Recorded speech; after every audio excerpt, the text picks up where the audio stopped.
8.15 머니톡 가족 여러분 안녕하십니까. 한 주간의 시장을 정리해서 다음 주 시장에 대한 전략과 대응에 대해서 살펴드리는 금요일 찐시황의 김대주입니다. 여러분 반갑습니다.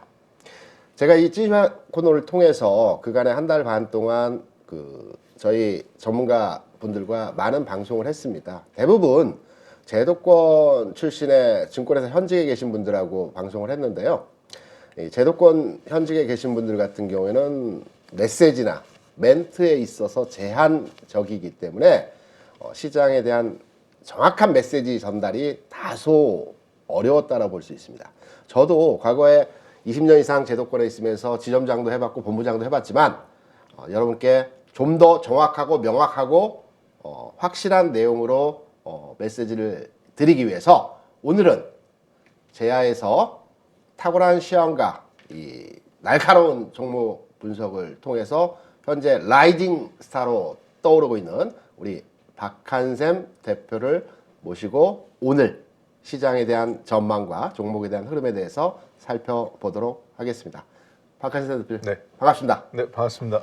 네, 너무 많이 띄워주시는 거 아닙니까? 저하고는 각별한 인연이 있으시죠? 네, 그렇죠. 네, 두 곳의 회사에서 같이 근무했던 네. 인연이 있는데 그때 제 기억을 더듬어 보면 굉장히 시황관이 뚜렷했고요. 종목을 보는 이제 매매를 굉장히 잘하셨어요. 근데 네. 하나 아쉬웠던 거는 네. 장사를 잘 못하셨어요. 영업이 어려웠죠. 네, 맞습니다. 안타까운 부분이 그 부분이었는데 그때는 저도 매매로 먹고 단타 매매 정말 많이 했잖아요. 그렇죠. 아시다시피. 지금 사람들은 제가 단타를 안 하는 줄 알아요. 네네. 근데 그때는 정말 하루에 네. 대한민국에서 두세 가라면 서로 할 정도로 그렇죠. 화장실도 안 가고 하루 종일 매매만 100몇 번씩 하고 매매 굉장히 잘했죠. 네, 그때는 사실은 영업을 안 해도 네. 제가 매매로 먹고 살아서 네. 아마 영업을 좀 등한시하지 않았나. 제 입장에서는 영업을 좀 많이 했으면 좋았는데 네, 영업보다는 매매를 좋아해서 네, 죄송합니다. 좀 안타까운 부분이 있었던 것 같습니다.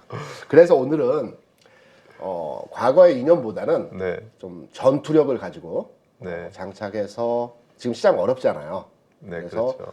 앞으로의 시장 전망과 또 우리가 대응해 볼 만한 종목들 네, 매매 잘하시기 때문에 관련한 내용을 한번 살펴보도록 하죠. 네, 그러면 이번 주 시장 그리고 오늘 시장이 어떻게 흘러갔는지를 복기해보고 다음 주 시장에 대한 내용으로 살펴보도록 하겠습니다. 지금 차트를 보시면 이번 주 시장의 흐름은 주초 2350포인트 수준에서 출발을 했고요. 화요일에 중요 이슈가 있었죠.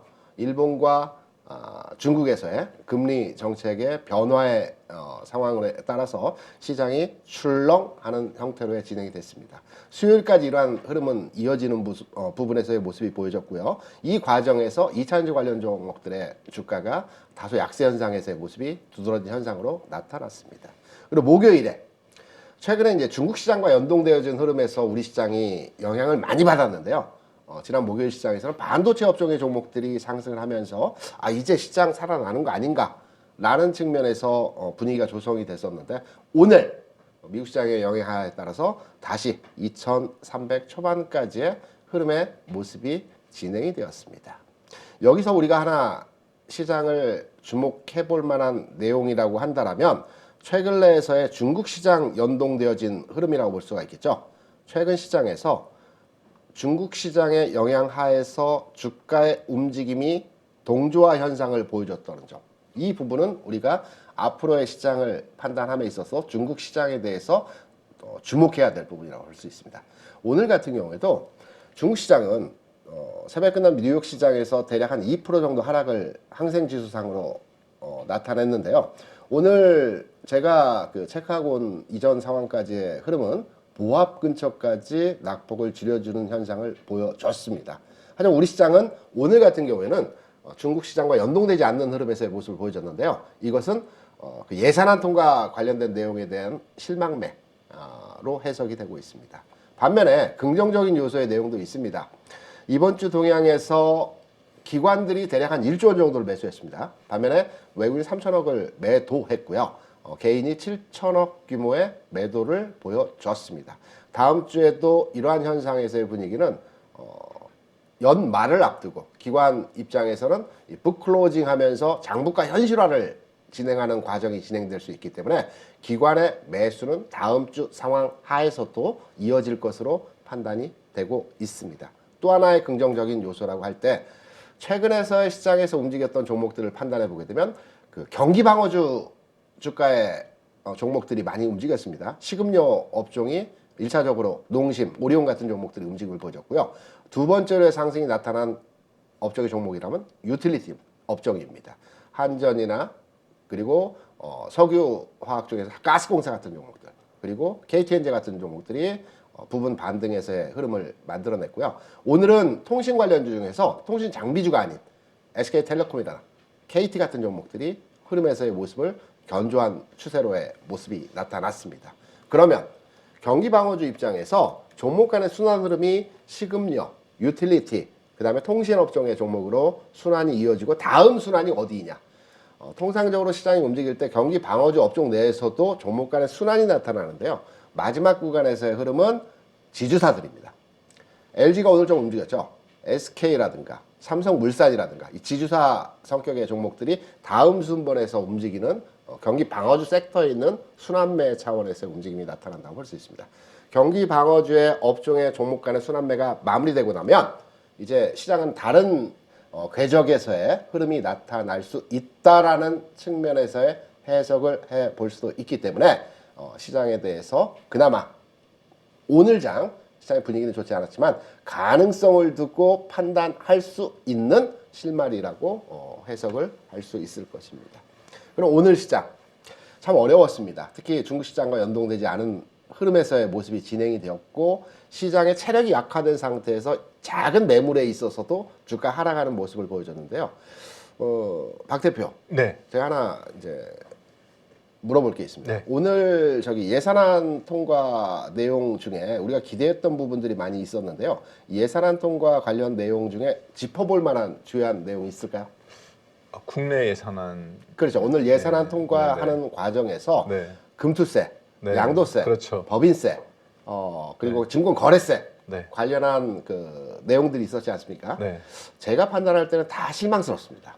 그래요. 저는 법인세 1%라도 내려줘서 감사했거든요. 법인세 부분이 특히나 더 실망스러운데 그래요. 그 미국 같은 경우는 예전에 트럼프가 네. 미중 무역 전쟁 시에 그 경기 활성화 차원에서 28%의 법인세를 21%까지 극단적으로 인하를 시켰거든요. 그렇죠. 우리나라 같은 경우도 지금 25%그 네. 차등 적용을 하고 있습니다. 네. 자본금 그 매출액 규모 네, 별로의 그렇죠. 차등 적용을 하고 있는데 시장에서는 대략 한 2% 최대 3%까지의 법인세 인하를 요구했고 여기에 대해서 반응을 할 준비를 하고 있었는데 1% 조금은 부족한 부분이 있지 않나. 네. 우리가 주식 투자를 하면서 친기업적인 이제 마인드를 많이 가지고 있지 않습니까? 네. 주식 관련 종사자 입장에서 절대적이죠. 네, 그렇죠. 법인세가 인하되면 그 인하된 부분만큼의 기업의 실적과 연동돼서 이익으로 잡히기 때문에 그렇죠.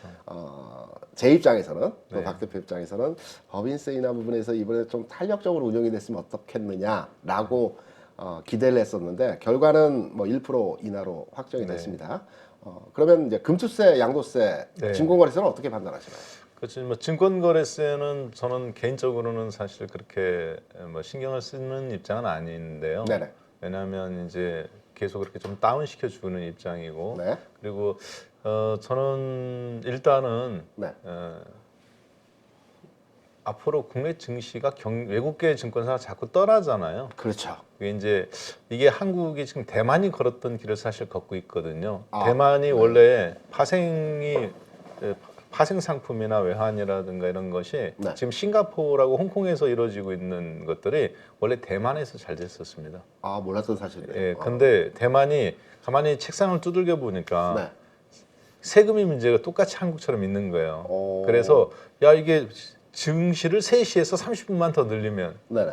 그러니까 평균을 내보면 통계를 내보면 30분 더 늘리면 거래가 더 될 거다. 그렇죠. 그럼 세금이 이만큼 더 거치겠지. 단순하게 생각하면. 예. 그리고 나서 또 더군다나 예전 같이 안 하고 그러면 이제 이 그 파생 거래세도 늘리면 네. 당연히 거래가 줄 거라는 생각 안 하고 네. 세금이 더 거칠 거라고 생각했어요. 그걸 가만히 보고 있던 싱가포르이 야 우리는 자유야. 홍콩도 그렇게 해주고 네. 그러면서 대만에 있던 것이 파생이 20분의 1토막으로 쭈그러들고 결국은 다 떠났습니다. 지금 한국도 이제 그런 부분들이 진행이 되고 있죠. 원래 파생 거래세가 5.5%였다가 네. 그 5%에다가 지방세 0.5, 네. 근데 11%로 늘리게 되고 네. 그래가면서 아비트라지 거래에 대해서 세금도 때리니까 네. 지금 자꾸 이제 떠나가면서 그러면 상대적으로 그러니까 뭐 차익 거래가 줄어드니까 뭐 독일이 먼저 떠났죠. 네. 그 독일 증권회사 DSRK인가요? 네. 그리고 뭐 살로만 스미스마인도 떠나고 그러면서 지금 JP 모건이나 몇몇 회사들도 구조조정할 때 아시아에서 한국만 더 이렇게 걸러낸단 말이에요. 그런데 그런 부분들이 이제 사실은 그 굉장히 지금 현재 이중적인 자세를 펼쳐요. 보니까 왜냐면 법인세 1% 떨어지면 경쟁력이잖아요. 그렇죠. 근데 여기서 우리끼리 해봐야 의미가 없잖아요. 그렇죠. 외국계 차라리 법인세를 저는 9% 경제 자유구역이나 이런데 네. 아예 그냥 10년 프리하게 해주고 그러면 세금을 그 사람들이 안 낸다고 생각하지만 사실은 그분들이 와서 집도 렌트하고 그렇죠. 가족들이 또 오게 되고 네. 그리고 여기서 한국에 돈도 쓰게 되고 네. 왔다 갔다 하면서 비행기도 이용하고 먹을 것도 사 먹고 사실 그래가면서 자기들애들 괜찮으면 또 투자도 하고 싱가포르이 그런 케이스잖아요. 파생되는 경제 기대가 그렇죠. 커진다라는 얘기죠. 그래서 저는 지금 약간 세금을 파격적으로 내려줘야 되는 게 맞다고 봐요. 그러니까 국내 법인세는 그냥 놔주더라도 네. 차라리 우리가 다 같이 1%는 놓더라도 네. 외국 그 어떤 이렇게 경쟁력인 특히 금융은 이게 가장 돈의 첫 줄이잖아요. 그렇죠. 돈의 경색에 대해서 IMF도 온 거고. 맞습니다. 그리고 이번에도 지금 레고 사태, 네. 레고랜드 사태도 겨우 2천억 때문에 지금 200조 원을 쏟아지고 사실 200조 원을 쏟아 부은 판인데 그렇죠. 직간접적으로 그러면 이제 그런 부분들이 그래서 저는 파격적인 걸 줘야 된다고 보는 입장이거든요. 근데 이번에 이제 많은 분들이 보니까 좀 실망했던 게 두 가지셨던 것 같아요. 네네. 첫 번째는 금투세 유예가 이제 2년 한 거. 그렇죠. 그리고 근데 이거는 당연히 다 된다라고 예, 본 그렇죠. 거죠. 여야가 합의가 된 부분이었으니까. 네네. 그런데 이제 논쟁이 됐던 부분이 이제 대통령께서 이야기하신 30억에서 100억 사이 이 정도 범위 내에서 그렇죠. 대주주 요건으로 이제 해주겠다. 맞습니다. 저도 이제 사실 그걸 간절히 바라고 있는 입장인데 네. 왜냐하면 한 종목을 장기적으로 많이 갖고 있다. 그런데 그거에 대해서 10억 장기 투자를 권유하잖아요. 네. 앞으로 100세 시대인데 재수 없으면 120살 산다고. 그러면 미국처럼 퇴직연금이나 이런 걸 가지고 주식에 투자해야 되잖아요. 네네. 부동산에 투자할 부분이 아니라. 네. 근데 이제 국내에서는 이미 미국처럼 이제 장기로 가서 노후를 국민연금, 그다음에 개인연금, 그다음에 이제 펀드 같은 걸로 삼중연금을 대비하는 대한민국이 OECD 국가에서 지금 꼴찌 아닙니까? 그 박 대표 제가 이제 박 대표 얘기를 한번 정리를 해보면 우리나라 과거에 그 파생상품 시장에서 세계 1위였습니다. 아 그렇죠. 연간 거래량이 77억 계약 네. 했던 때가 있었거든요. 단일 상품에서 1위였죠. 네, 맞습니다. 그 시장이 왜 지금은 이렇게 위축되고 죽었느냐 하면 우리 같은 경우는 증거금을 상향화시켜 버렸습니다. 그렇죠. 그 당시에 개인 투자자들이 파생상품 시장에서 손실을 많이 본다 해서 증거금을 인위적으로 올려버렸거든요. 그러면 시장이 죽어버렸습니다. 500만 원이었던 걸 1,500만 원, 3천만 원까지 올렸습니다. 그러면서 이후에 거래가 살아나지 않는 현상을 보였고요. 앞서 말씀하신 대로 대만의 예를 들어서 말씀하셨는데 똑같은 예입니다. 대만을 제외하고 아시아권에서 중국, 홍콩, 싱가포르 그리고 서구권에서는 프랑스, 독일 이 나라들이 거래세가 없습니다. 미국까지 포함해서. 그렇죠. 우리나라 현재 거래세가 있는 부분이 있고요. 거래세뿐만이 아니고 또 증권회사 정률회비 예탁원 비용 뭐 등등등등 해서 또 우리가 내는 수수료에 포함되는 부분들이 있죠. 유관기관 수수료. 네, 유관기관 수수료죠. 그래서 이 부분이 뭐 오늘 결정이 되어졌지만 앞으로 조금 이 부분은 앞으로 경제 흐름과 주시장 활성화 차원에서 좀 완화될 정책을 추진해야 되지 않겠느냐라고 해서 이렇게 오늘 정책에 불만이 많으신 건가요? 많습니다. 그 시청자분들을 대변해서 근데 네. 저는 네. 금투세 유예시켜 준 것만 해도 네. 사실 다행이라고 생각은 좀 하고 있고요. 네, 네. 그리고 이제 좀 아쉬웠던 부분은 아까 얘기하셨던 대로 우리끼리의 잔치 법인세 1% 줄여줄 게 아니라 네. 대규모 좀 투자를 유치할 수 있게 파격적으로 좀 이렇게 아일랜드나 네. 이런 참에 다른 나라들은 지금 세금도 올린다고 하지 않습니까? 그렇죠. 왜냐하면 뭐 유럽이라든가 이런 데서 자꾸 벌금 때리고 네. 그 디지털 기업들한테 네. 그러면 지금 중국에서 또 못 들어가고 사실 디지털 전쟁이잖아요. 틱톡 사용 금지시킨다든가. 그쵸. 그래서 홍콩에 IPO라고 했던 많은 외국 기업들이 돈을 못 보고 홍콩에서 IPO도 정지시키고 있고 네. 다 떨어진 종목들을 보면 사실은 다 디지털 관련주들이란 말이에요. 그럼 이럴 때 대한민국이 가장 장의 인터넷이잖아요. 또 네. 이럴 때 그런 기업들한테 파격적인 혜택을 저는 주면은 정말 이 플랫폼이 한국의 게임이라든가 이런 부분에서 앞으로 3D 시대라든가 그리고 이제 5G 시대, 자율주행 시대나 이런 때 국내가 그러니까 어느 정도 이게 좀 정말 그게 어느 정도 보이거든요. 네. 그랬을 때 정말 좋을 기회가 올 것 같은데 저는 그런 부분이 좀 아쉽더라고요. 네. 외국계에 대한 그런 걸 풀어주지 않았다는 거. 방금 중국 얘기를 잠깐 하셨는데 네. 그럼 자연스럽게 중국 얘기로 넘어가서 아 그럴까요? 최근에 이제 중국 시장이 네. 전 세계 글로벌 시장 내에서 가장 강한 흐름에서의 모습을 보여주고 네. 있습니다. 중국 시장이 최근에 연초 3만 1,000포인트 수준에서 네. 출발을 했다가 예. 했었고 네. 최근 지난 9월, 10월 14,000 그러니까 3만 1,000에서 14,000까지 급락을 했거든요. 중국 어떤 항생 지수를 예. 얘기하는 겁니다. 네. 항생 지수요. 네, 14,000까지 하락했던 항생 지수가 예, 예. 최근에 거의 2만 수준까지 다시 회복을 그렇죠. 했거든요. 그렇죠. 단기간 예. 흐름에서. 그리고 오늘 증시 그리고 최근의 증시 상황을 보더라도 중국 시장과 연동되어진 네. 종목 간의 흐름들이 차별화되어서 뚜렷하게 나타나고 있습니다. 네. 오늘 석유화학 업종의 종목들이 비교적 강세 흐름에서 네. 모습이 나타났습니다. 석유화학이라고 하면 롯데케미칼, 대한유화, 금호석유 이 세 종목이 이제 석유화학의 대표 네. 종목인데요. 우리가 아는 일회용품을 많이 생산하고 있는 회사들이죠. 네. 그리고 소위 최근까지 이제 굴뚝주라고 하는 그렇죠. 것들. 굴뚝주. 네. 최근까지의 흐름에서 보게 되도 철강주들 특히 네. 포스코홀딩스 같은 종목 물론 리튬 관련 이슈가 있긴 하지만 철강 업종의 흐름 자체도 최근 내에서 모습이 안정적으로 움직임이 보여주고 네. 있습니다. 이 중국 관련된 종목들이 최근에 바닥권 또는 1단계 상승 이후의 시점에서 흐름의 모습이 좀 긍정적으로 전환하고 있기 때문에 앞으로 중국 시장 전망과 그리고 관련된 종목들에 대해서는 또 어떻게 생각하시는지. 예. 이 앞으로 이제 저는 뭐 오늘 나오고 앞으로 언제 나올지 모르니까 그냥 이게 지금 채팅 혹시 이런 것도 하고 이제 올라오시겠죠. 네네네. 그냥 뭐 편안하게 다 편안하게. 얘기할게요. 저는 중국과 미국이 네. 2, 3년 내로 대만에서 네. 다시 무력 충돌의 가능성이 매우 높다고 보고 있어요. 그래서 이제 가장 그런 부분들에서 빅데이터 수집이라든가 네. 민감하게 하는 기업들이 첫 번째로 탈출을 하고 있는 것이 지금 이제 애플이 네. 맥북부터 시작해서 인도로 그렇죠. 시장을 바꾸죠. 인도로 지금 바꾸고 공장을. 있고 네. 베트남으로도 이미 탈출을 하고 네. 있고 이제 팍스콘 공장이나 이런 데 이번에 샹하이 통해서도 그렇고 네.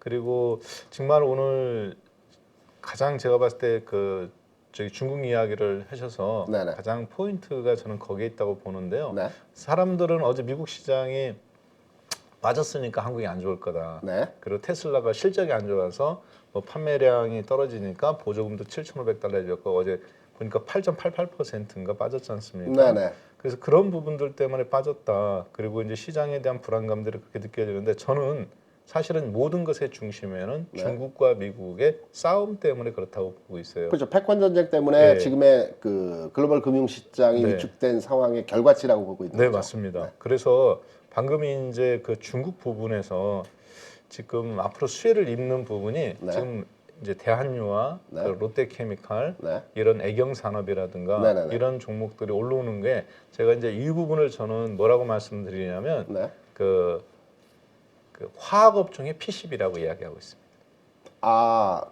그 종목들이 화학 업종의 PCB 업체와 동일한 구성을 보이고 있다. 꼭 그런 중국 쪽 3쿠션 효과를 보고 있는 거죠. 음. 그러니까 우리가 이제 코로나 걸렸을 때 네. 갑자기 비대면으로 컴퓨터라든가 써야 되는데 그 안에 비트코인도 들어가고 그러니까 PCB가 사실은 우리나라에서는 기술력이 이게 별로 높은 수준이 아니에요. 장비빨이죠. PCB 업체는. PCB가 그러니까 왜냐면 기술이 고부가 가치 산업이 아니니까 그렇죠. LG전자도 포기하고 네. 삼성전자도 그냥 하고 삼성전기도 생산 안 한 지 3, 4년 됐단 말이에요. 네. 그거를 이제 겨우 하고 있던 데가 대덕전자라든가 아니면 심텍이라든가 네, 네. 이런서 이제 그다음에 그 누굽니까? 저기 영풍 그 계열사, 고려산업 계열사 그 하나 코리아 서키트 네. 그 회사가 이렇게 하고 있었죠. 네, 네, 그렇죠. 근데 그게 끽해봐야 마진율이 네.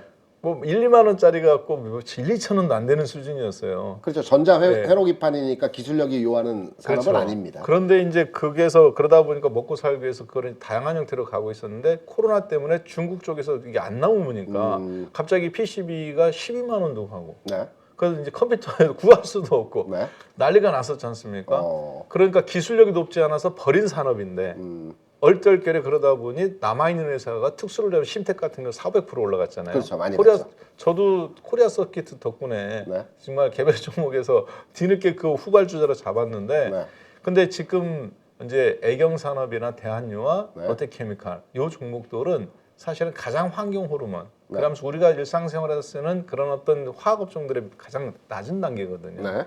화학 업종의 가장 높은 단계는 지금처럼 한국은 2차 전지란 말이에요. 그렇죠. 그리고 OLED라든가 네. 그런 고부가치 소재 쪽인데 네. 근데 이제 일본 쪽하고 그런 부분을 대체하는 롯데케미칼이라는 게 대체하는 건 아니거든요. 네. 중국 말씀하셨던 대로 중국 쪽을 대체하는 거예요. 그런데 이제 앞으로 미국하고 중국하고 이제 지금 이 패권 경쟁을 하고 있지 않습니까? 네. 그리고 이제 미국은 결국에는 자꾸 이렇게 그 지금은 CATL 벤츠맨 화웨이 주기, 그다음에 CATL 주기 바이든 대통령은 네. 그런 전략 속에서 나오는데 그럼 앞으로 이제 애플도 지금 탈출 선언했잖아요. 네네. 테슬라가 지금 그러면 중간에 이제 사실 인질로 잡혀 있는 상태에서 IR 법안 이후에 $400에서부터 지금 이번에 $130까지 깨졌어요. 테슬라가 어제부터. 그럼 차트 한번 잠깐 보실까요? 네네.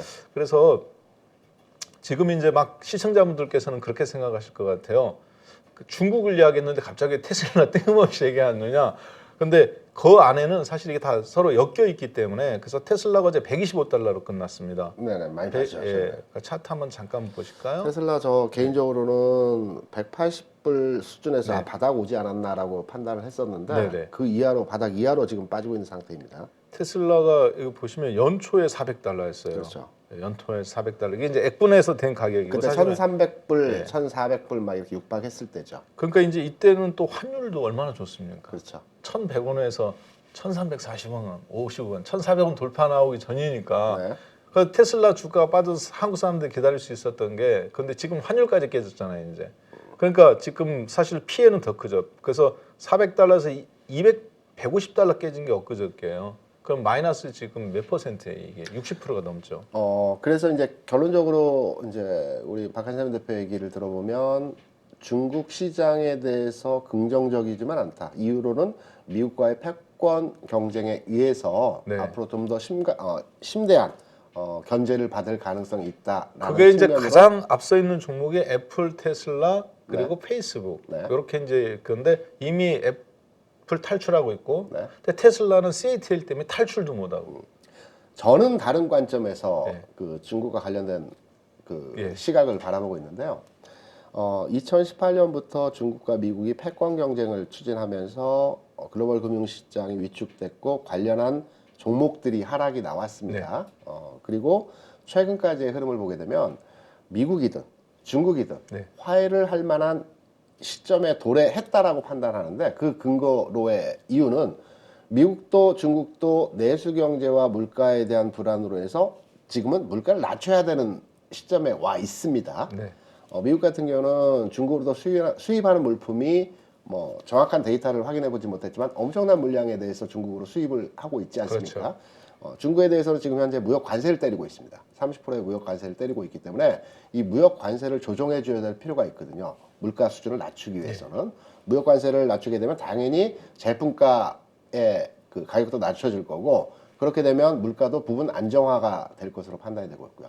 중국 같은 경우에도 미국에 대항해서 기존에 미국 시장에 상장돼 있는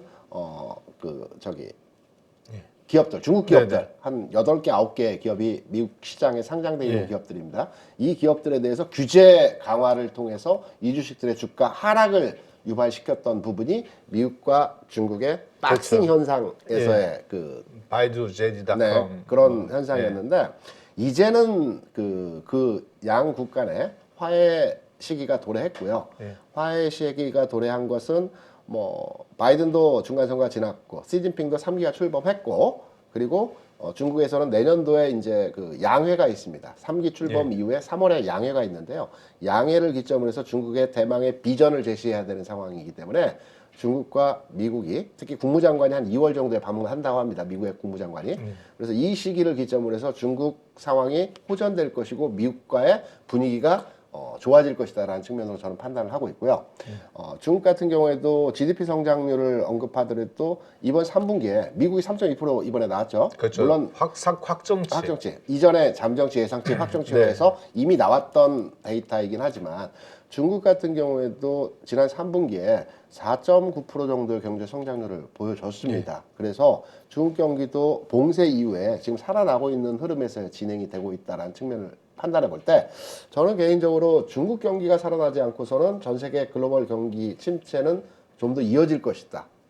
그래서 중국 경기가 다른 각도에서 해석을 해보면 중국 경기가 살아나야지만이 우리 시장도 마찬가지고 글로벌 금융시장의 주시장도 살아날 것이라는 측면으로 해석을 하고 있습니다. 그래서 시각이 좀 다른데 그거는 시각차의 문제인 네네. 것이고요. 중국 경기에 대한 부분들은 이제 다른 시각에서의 접근을 해보는 측면으로. 근데 이제 만약에 그러면 중국이 살아난다고 보신다면 네네. 한국의 수혜주하고 피해주는 어떤 게 있을까요? 당연히 예. 중국의 경기가 살아나면 과거에도 그랬지만 우리나라의 수혜주는 앞서 잠깐 말씀하셨지만 굴뚝주입니다.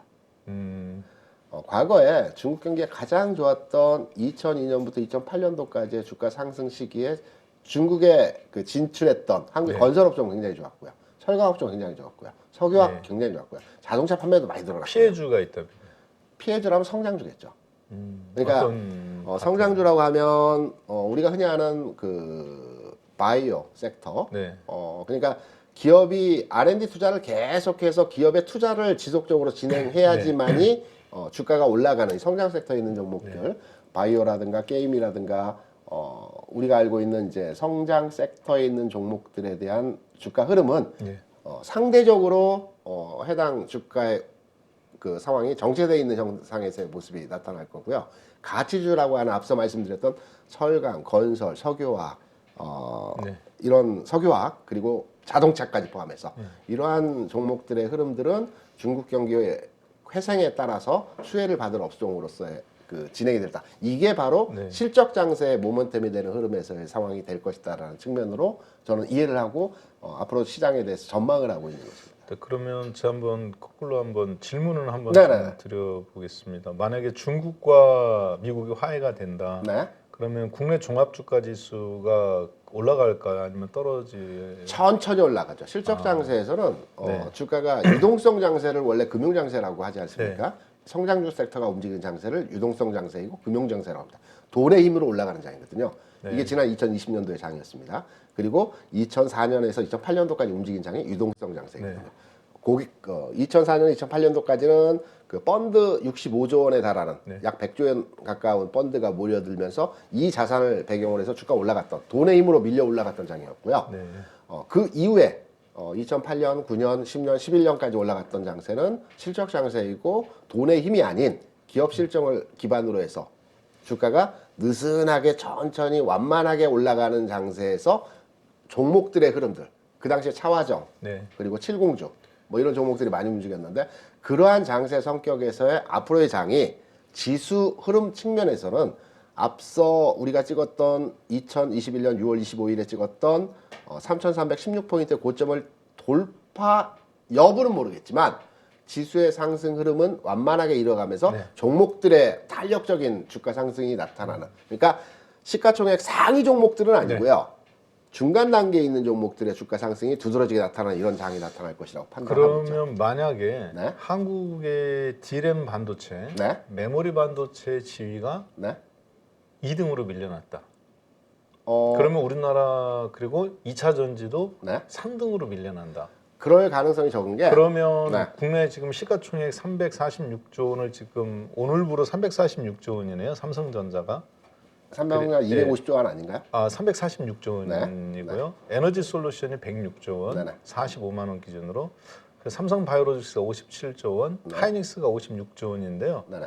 그러면 만약에 저는 이렇게 생각합니다. 네네. 중국과 우리나라, 미국이 화해가 되면은 네. 가장 먼저 하이닉스는 옛날에 현대전자처럼 네. 다시 100원이 된다. 이런- 1,000원까지 기관들이 채권단들이 받았던 2,700원. 네. 그 이제 2,700원부터 사실 올라온 거잖아요. 이 주식이 그때 채권단들이 현대전자에서 상장 감자되고 나서. 네. 근데 잠깐 한번 그래서 근데 이제 트럼프 대통령 덕분에 네. 마이크론 테크놀로지에 사인 안 하는 덕분에 네. 중국 애들한테 인수 안 돼가면서 하이닉스가 네. 실적이 좋은데도 5만 원에서 2만 5천 원 갔다가 지금 15만 원까지 살아났다가 지금 여기 반토막 난 건데 네. 중국한테 일단 저는 디램이 뺏긴다고 봐요. 중국 업체들이 미국과 화해를 되는 순간 그러면 또 한 가지 한국에서는 스마트폰이 이제 사라지게 되겠죠. 지금도 이제 밀리니까. 네. 근데 이제 그 지위조차도 그러면 삼성전자가 앞으로 미래에서 그래도 시스템 반도체를 본인들이 파운드리를 하는 수 있는 배경은 자기네들이 소비도 하잖아요. 핸드폰이라든가 이런 데서. 네. 그리고 또 그걸 알기 때문에 퀄컴이라든가 애플이라든가 이런 쪽에도 이제 그 이해가 있는 거고. 그런데 만약에 화해가 되면 한국에 굳이 네. 한국에서 디스플레이 안 갖다 쓰고 네. 지금 그렇지 않아도 LCD도 다행히 애플이 오포라든가 아니면 이제 OLED 자기네 거 써달라고 애플한테 했는데 애플이 전략적으로 이제 중국에서 탈출 전략을 작년부터 해서 거절하고 다 하나도 안 쓴 거잖아요. OLED 쪽을. 네. 애플 13부터는 한국 걸 갖다 쓰고 그냥 오죽하면 경쟁자인 삼성전자 거를 갖다 쓰고 있단 말이에요. 네. 사실 OLED도 네. 벌금을 1조 원이나 2021년도인가 2020년도인가에 냈죠. 그래서 단기 순이익이 보면 삼성전자가 마지막에 1조 원인 게 애플한테 벌금 받은 거지 않습니까? 네. 그런데 그 정도인데 그러면 삼성전자가 저는 반토막 날 거라고 봐요. 이렇게 생각하셨죠. 그리고 CATL 때 만약에 CATL도 네. 지금 바이든 대통령 어렵게 IR 법안을 만들었어요. 네. 근데 IR 법안을 보면은 그 자세히 보면 이제 부품에서 50% 네. 그리고 부품을 구성하는 원재료에서 일단은 지금 50%인데 내년부터는 네. 2027년 7년부터는 70%로 이제 올라가지 않습니까? 네. 70%라는 얘기는 사실은 미국 내에서 공장을 지어라. 네. 그리고 그 하라는 거잖아요. 네. 그래서 저는 그 IRA 법안 보고 LNF, 에코프로, 2차 전지, 포스코 케미칼, 광산을 확보한 호주 쪽의 케미칼을 제외하고는 다 그러니까 주식 선물 매도, 그 공매도까지 할 수 있으면 하라겠는데 네. 지금 만약에 중국과 화해가 되면 네. 우리나라 현대자동차, 참 LG 엔솔부터 해서 삼성 SDI 같은 경우는 태양광, 삼성 SDI가 이제 원래 브라운관 만드는 회사잖아요. 네. 그랬다가 지금 이제 배터리 먹고 살라고 배터리 붙여준 건데 이거 삼성 SDI는 그러면 또 다시 옛날처럼 3분의 1 조각 살아날 수도 있을 것 이렇게 같아요. 판단하셔야죠. 그 메모리 반도체는 주기 산업입니다. 사이클 산업이거든요. 그렇죠. 그러니까 일정 주기가 오게 되면 수요가 늘어나고요. 또 일정 수요가 충족되게 되면 다시 수요가 감소하는 현상을 보여줍니다. 지금 이 수요 감소 현상에서의 수축기이거든요. 그렇다고 본다면 반도체 경기, 메모리 반도체 산업에서의 성장은 앞으로도 계속 우상향할 겁니다. 그런데 말씀하신 대로 중국과 우리가 교역 규모를 확대하게 되면 미국으로부터 견제를 받을 수 있다는 측면인데 메모리 반도체 삼성과 하이닉스가 전 세계 물량의 70%를 확보하고 있습니다.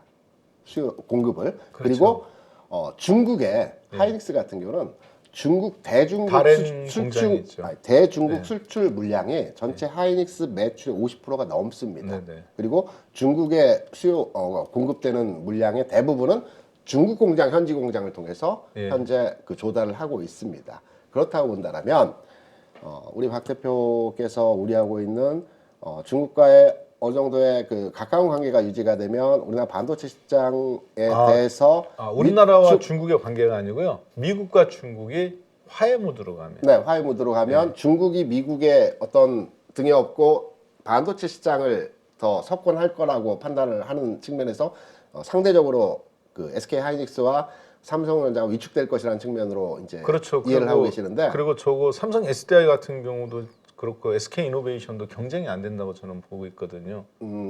그거는 이제 좀 더 따져봐야 되는 네. 부분이고 이 시간에 이제 깊이 있게 그 네. 부분을 이제 그 서로 간에 논쟁을 네. 하는 것보다는 현재의 상태에서 자기가 보는 시장에 대한 관점 네네. 그리고 그 부분에 대한 해석의 차는 달리 네. 할 수 있습니다. 이 부분에 대해서 우리 시청자 여러분께서 어떤 부분이 시장 상황에 대한 객관적이고 논리적인지를 판단하셔서 해당 투자에 대해서 판단을 하시면 될 것 예. 같습니다. 그래서 저는 왜 그러냐면 지금 만약에 미국과 중국이 지금 계속 이렇게 이제 그 치열한 이 뭐라 해야 될까요? 이 패권주의 경쟁 속에서 이게 경제 전쟁으로 가고 있지 않습니까? 네네. 그러면 이제 이게 앞으로도 지금 사실은 그 테슬라 주가가 빠지는 거라든가 네. 그리고 미국이 내년도에 금리를 저는 맘 놓고 못 올린다고 보고 있거든요. 근데 그게 왜 그러냐면 중국을 의식하기 때문에. 그래서 내년도 상반기까지 주식이 저는 괜찮다고 보고 있어요. 네. 왜냐하면 지금 이제 오늘 주가가 좀 빠졌기 때문에 어제도 또 마찬가지고 많은 분들이 시장에 되게 좀 두려워할 것 같습니다.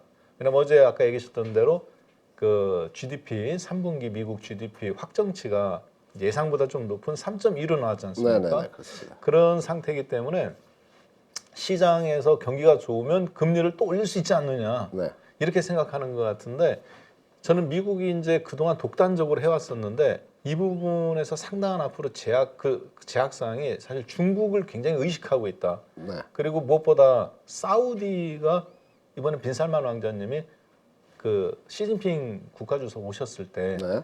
화웨이를 다시 썼잖아요. 핸드폰을 하이를 썼나 보죠? 화웨이 통신 장비를 아. 사우디 네옴시티에 다 까는 걸로 그 어. 5G 장비를 근데 이 화웨이 장비가 어떤 거냐면 사실 트럼프 대통령이 중국 주익의 상징 아닙니까?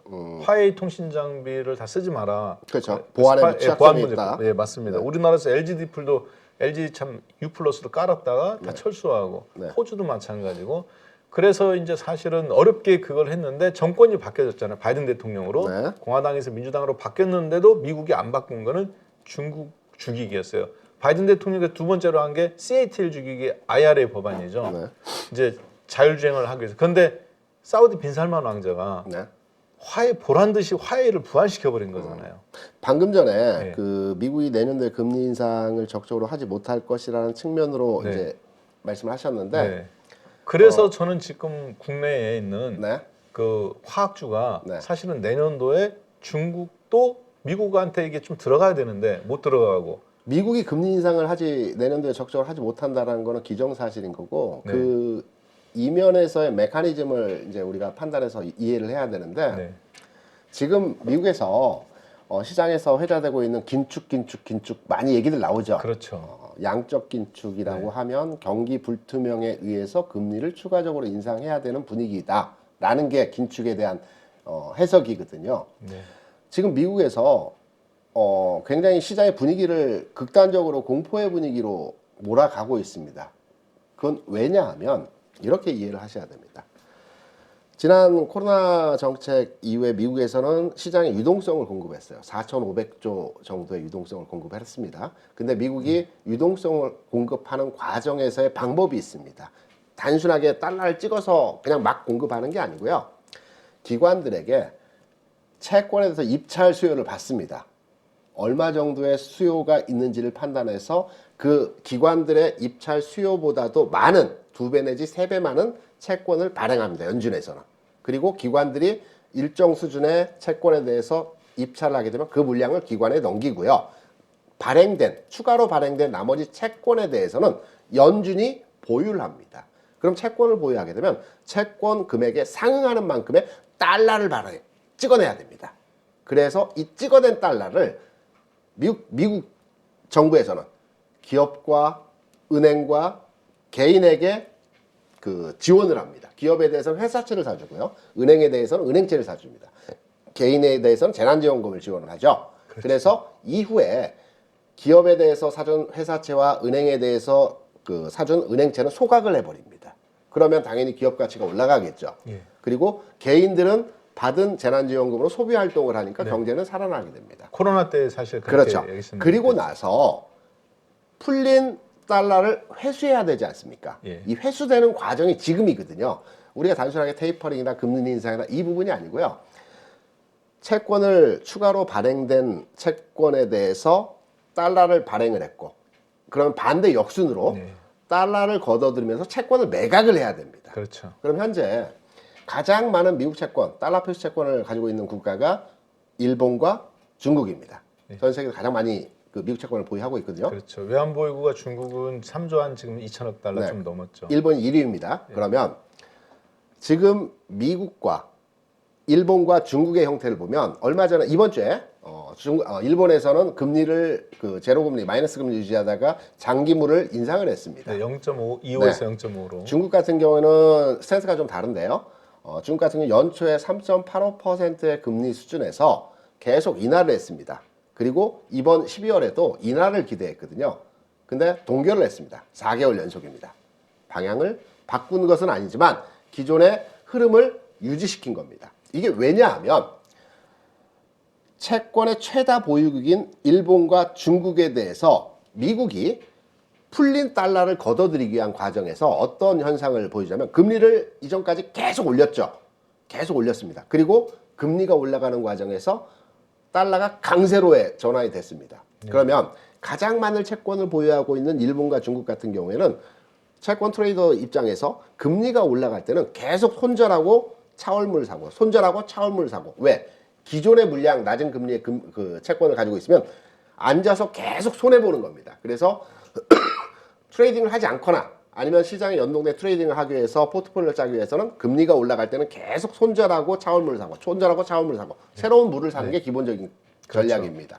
그렇다고 본다면 일본과 중국은 가장 많은 미국 채권을 보유한 입장에서 금리가 올라가는 상황에서 비싸진 미국 달러로 비싸진 미국 금리의 채권을 살 수밖에 없는 상황인 겁니다. 그래서 미국이 의도적으로 최근의 상황 하에서의 그 금리 인상 정책과 그리고 또 최근 상황 하에서의 긴축 공포를 계속 유발시키는 겁니다. 이 과정이 일정 구간 지나고 나면 다시 원래대로의 자리가 진행이 되겠죠. 그래서 일본은 이번 주 화요일에 기브업했죠. 포기해버렸습니다. 금리 정책을 포기해버렸습니다. 중국은 미국과의 G2 경쟁에 있어서 내수가 살아있기 때문에 이 부분에 대해서 아직도 싸울 수 있는 버퍼가 있는 부분이죠. 그래서 미국과 중국은 이제 어느 정도의 다음 그 2023년도 가서는 화해할 수 있는 분위기에 마련이 될 것이다. 왜? 한쪽이 포기하지 않았기 때문에 이 부분이 추가로의 경쟁 체제로 계속 가기보다는 어느 정도 화해 분위기로 가는 형태로의 진행이 될 것이다라는 측면으로 이해를 하고 있고요. 그리고 지금의 긴축은 미국이 의도화된 형태로의 진행 상황이다라는 측면에서의 해석을 드리는 것이고요. 여기에 또 하나. 최근에 중국 시장이 왜 글로벌 시장에서 미국 시장 대비해서 비교적 강한 흐름에서의 모습을 보여주느냐.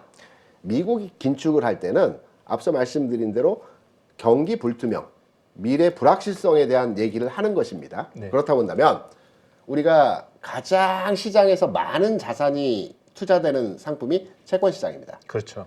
그러면 글로벌 채권 시장에서 내년도 경기 전망이 불확실하다라고 판단했을 때에는 투자 자산이 선진국에서 이머징 마켓으로 갑니다.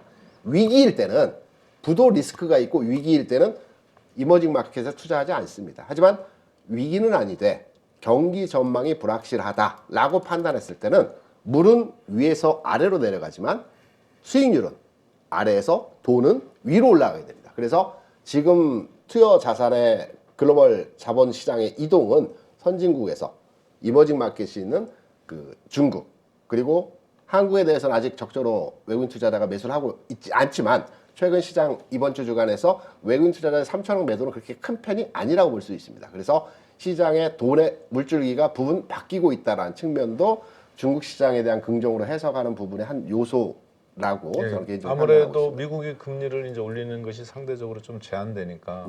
그리고 이제 무엇보다 이제 유럽이 재미난 얘기를 하나 했어요. 어제 그 누굽니까? 메타 플랫폼 한테 네. 최대 115억 달러, 한국 돈으로 한 4조 정도 네네네. 되나요? 과징금 때릴 수 있다. 그 타키 광고 때문에 그런 거죠? 네, 맞습니다. 네네. 그런데 그 이야기를 하기 전에 네. 뭐라고 했냐면 IRA 법안에 대해서 독일하고 프랑스가 네. 1월 달에 미국을 항의 방문하기로 했습니다. 네. 왜냐하면 독일 같은 경우는 자동차 못 팔아면 팔지 말라는 얘기잖아요. 네네네. 지금 왜냐하면 그게 이제 이번 연도까지는 되는데 IRA 법안대로 하면은 폭스바겐 그 전기 자동차 못 파는 거지 않습니까? 왜냐하면 미국에 공장이 있다 하더라도 그 전기차 배터리에 대한 부분을 어차피 다 중국 제품이라든가 우리나라 제품 갖다 써야 되는데 경쟁력이 떨어져요. 폭스바겐은 중국하고 붙었죠. 그렇죠. 네. 그리고 이제 그래서 파워데이라고 해갖고 배터리 파워데이라 해갖고 본인들도 현재 40기가와트를 240기가와트까지 앞으로 이제 유럽도 뭐 이렇게 확장하기로 했는데 그런 모든 전략들이 경쟁력 저하거든요. 네. 당장 테슬라가 지금 주가가 빠지는 이유가 테슬라가 말은 안 하지만 베를린 공장 그 지은 거 있지 않습니까? 아, 그건 모르겠습니다. 네. 베를린 공장에 이제 그 앨런 머스크가 배터리 데이라고 해갖고 2020년도 9월에 발표를 해가면서 베를린 외곽에 사실 그게 공장이 이제 환경 평가 때문에 안 됐는데 베를린 공장이 코로나 때문에 이제 허락을 해줬어요. 근데 그 CATL하고 같이 손잡고 투자해가지고 이게 한 거거든요. 근데 이게 지금 미국 외에서 생산된 배터리잖아요. 그러면 그렇죠. 그렇기 때문에 테슬라가 경쟁력이 저하되는 거예요. CATL하고 붙었기 때문에. 그럼 파나소닉 있지 않느냐. 근데 파나소닉도 일본 2029년까지 겨우 우리나라의 10분의 1도 안 됩니다. 저는 테슬라에 대해서는 다른 관점으로 접근하는데 테슬라가 지난해 60만 대 생산 판매를 했고 올해 120만 대 생산 판매를 했습니다. 이제 임계점에 도달했기 때문에 주가 하락이 나타나는 상황이라고 판단을 하고 있고요. 지금의 주가 하락은 저는 개인적으로 좀 과도하다고 판단을 하고 있습니다. 그렇죠. 아무래도. 그래서 어느 시점이 되었건 간에 이제 반등 흐름이 나올 것으로 판단이 되고 있는데 과거와 같은 주가 상승에 임팩트 있는 모습은 이제 기대하기 어렵다라고 판단을 하고 다만 지금의 가격은 저평가 틀림없다. 흐름에 있어서 이렇게 판단을 하고 있습니다. 그러면 우리가 이제 종목으로 넘어왔으니까 네네, 그러시죠. 오늘 시장에서 L전자가 비교적 강했습니다. 네네. L전자 주가 상황이 다른 여타 대형주 흐름에 있어서보다 굉장히 강한 흐름입니다. 네. 그리고 오늘은 굉장히 L전자에 대해서는 의미 있는 날이거든요. 그렇죠. 그 2020년 12월 23일, 12월 23일이요? 네. 12월 23일 오늘이죠. 네. 2020년 12월 23일 LG전자가 상한가를 친 날입니다. 제가 대형주 시가총액 상위 있는 종목 오늘이요? 2020년 아, 2년 전에? 네. 네네, 그렇죠. 네, 2020년 12월 네, 23일 네. 제가 정확히 기억을 네. 왜 상한가를 치는 대형주 시가총액 상위 종목의 상한가를 처음 봤습니다. 제가 그때, 시가총액 네. 상위 종목의 하한가는 몇 번 봤습니다. 예전에 이제 도이치 사태 때 종가에 이제 하한가를 들어간 한국전력이라든가 몇몇 종목들을 봤는데요. 장중에 네. 강한 폭등세를 유발시키면서 시총 상위 종목이 상한가를 들어가는 걸 처음 봤습니다. 그래서 굉장히 임팩트 있었기 때문에 날짜까지도 제가 기억을 하고 있는데요. L전자 오늘 의미 있는 날에서의 또 의미 있는 상승의 모습을 줬습니다. 네, 그렇죠. 추가 상승 가능할까요? 아이고, 저 LG전자에 대해서는 무거운 지식이죠 원래. LG전자는 네. 사실 저의 주력 종목이기도 해요. 아 좋아하시는 최근에 최애 종목이시네요. 최근에 8만 원 깨졌을 때 네. 카카오하고 LG전자하고 그러니까 무형의 자산에서는 카카오, 네. 유형의 그러니까 눈에 보이는 종목에서는 LG전자. 네. 제가 이 두 종목으로 이렇게 그때 2,200 깨졌을 때 네. 저희가 이제 인버스를 갖고 있었거든요. 80%를. 네. 인버스를 정리하고 주식으로 다 넘겼습니다. 네. 넘기는 과정에서 카카오하고 LG그룹, 이 LG전자였는데 그때 말이 되게 많았어요. 왜냐하면 2,200 깨지는데 다른 사람들은 갖고 있는 주식 팔판에 왜 파느냐. 네. 그래서 제가 LG전자가 결국에는 현재 LG하고 마그나. 네. 지금 이제 그 유럽의 그 오스트리아죠. 오스트리아 빈에 그 마그나라는 마그마. 마그나입니다. 마그나인가요? 예, 이 회사는 원래 캐나다 회사인데. 네, 원래 캐나다에. 그렇죠. 여러분들 혹시 BMW 자동차 좋아하시잖아요, 한국 분들이. 네. BMW 3라든가 BMW 5 네. 종류의 중간 등급까지는 사실 이 마그나라는 회사가 오스트리아에 공장이 있어요. 그래서 오스트리아하고 독일하고는 원래부터 있는 합스부르크 가지 않습니까? 네네. 그래서 여기서 조립을 다 해서 네. 간판만 그러니까 번호판만 안 답니다. 네네. 5까지는 번호판만 안 달고 BMW에 납품해요. 이 회사는 그래서 주요 고객이 포드라든가 GM이라든가 벤츠라든가 이런 회사예요. 근데 메이드 인 점원만 안 답니다. 그 마지막 그것만 딱 해서 넘기거든요. 네. BMW 5 시리즈까지는 회사가 조립을 해요. 그럼 LG전자하고 어떤 관계가 있죠? 이게 네. 근데 놀랍게도 네. LG전자가 네. 배터리 파워팩, 네. 그러니까 이제 그 우리가 파워트레인이라고 그러죠. 모터. 네. 전기차의 핵심이 이제 배터리하고 모터인데 네. 이 모터를 LG전자가 유럽 법인에서 LG가 다 만들고 있었습니다. 네. 부족할 정도였어요. 네. 이게 없으면 기아도 전기차 GV6 못 만들거든요. 네. 그런데 LG가 갑자기 이상한 짓을 합니다.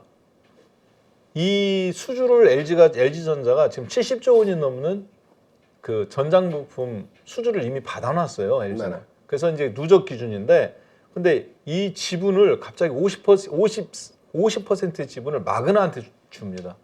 뭐 지분협 유럽 법인은.